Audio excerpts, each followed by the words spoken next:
हरे कृष्णा सब सनातनी भाइयों को। तो ये श्रीमद् भगवत गीता का मैं श्लोक आपको बता रहा हूँ।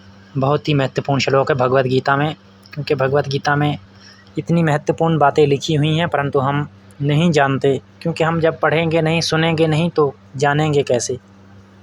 तो इसलिए मैं आपको बताने जा रहा हूँ भगवत गीता का श्लोक, तीसरे अध्याय का श्लोक नंबर 13। तो यहाँ पर श्री कृष्ण भगवान कहते हैं, ये भावार्थ, यज्ञ से बचे हुए अन्न को खाने वाले श्रेष्ठ पुरुष सब पापों से मुक्त हो जाते हैं। जो पापी लोग अपना शरीर पोषण करने के लिए ही अन्न पकाते हैं वो तो पाप को ही खाते हैं।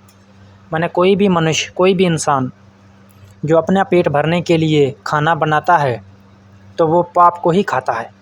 हमेशा खाना कोई हमारे पास बिल्ली वगैरह हो या चींटी हो या अन्य कोई भी चीज़ हो, पहले उसे अवश्य ही हमें डालना चाहिए।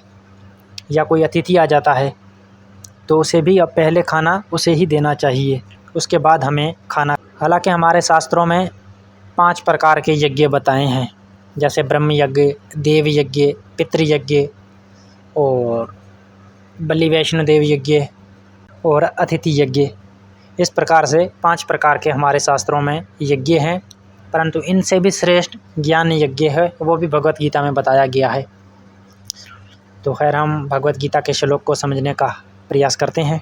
यानी कि यज्ञ से बचे हुए अन्न को खाने वाले श्रेष्ठ पुरुष, माने जो हम जैसे कोई भी यज्ञ करते हैं, जैसे परमात्मा के नाम का भंडारा करते हैं या कोई हम देग वगैरह परमात्मा के नाम की करते हैं या उसे भोग लगाते हैं, तो पहले हमें अतिथियों को देना चाहिए, जो मेहमान आए उसे देना चाहिए, उसके बाद हमें खाना खाना चाहिए। जैसे हम भगवत गीता का पाठ करते हैं श्राद्धों के दिनों में, जब हमारे श्राद्ध आते हैं तो पहले हमें मेहमानों को खाना खवाना चाहिए, उसके बाद हमें खाना चाहिए। ये नहीं कि हम ये जो मेहमान हैं उनका जूठा खाएंगे, क्योंकि जो बचेगा उनके बाद हम खाएंगे, पहले मेहमानों को पूरा करना चाहिए। इसीलिए भगवत गीता में कहा गया है कि यज्ञ से बचे हुए अन्न को खाने वाले श्रेष्ठ पुरुष होते हैं। माने जो मेहमानों को खाना खवाकर उसके बाद खाते हैं उसे परमात्मा ने श्रेष्ठ अच्छा मनुष्य कहा है। जो मेहमानों को खवाकर खाना उसके बाद खाता है वही अच्छा मनुष्य कहा है। यानी कि जो मेहमानों ने खाना खाया नहीं, पहले खुद ने खाना खाया तो वो पाप खाता है, माने वो पापी मनुष्य है।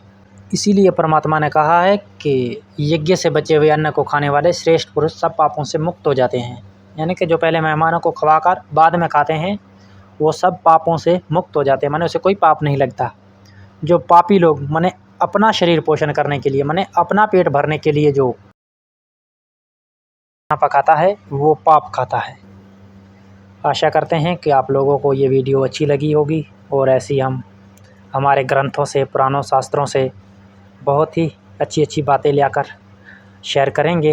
ये वीडियो अच्छी लगी हो तो आगे अपने दोस्तों के पास भी शेयर कर देना, क्योंकि हमारे सनातनी भाइयों तक ज़्यादा से ज़्यादा ये भगवत गीता का प्रचार हो, क्योंकि बहुत ही भगवत गीता का ग्रंथ एक बहुत ही महत्वपूर्ण है, बस हमें समझने की ज़रूरत है। बाकी सब भाइयों को और सनातनियों को राधे राधे, जय श्री कृष्ण।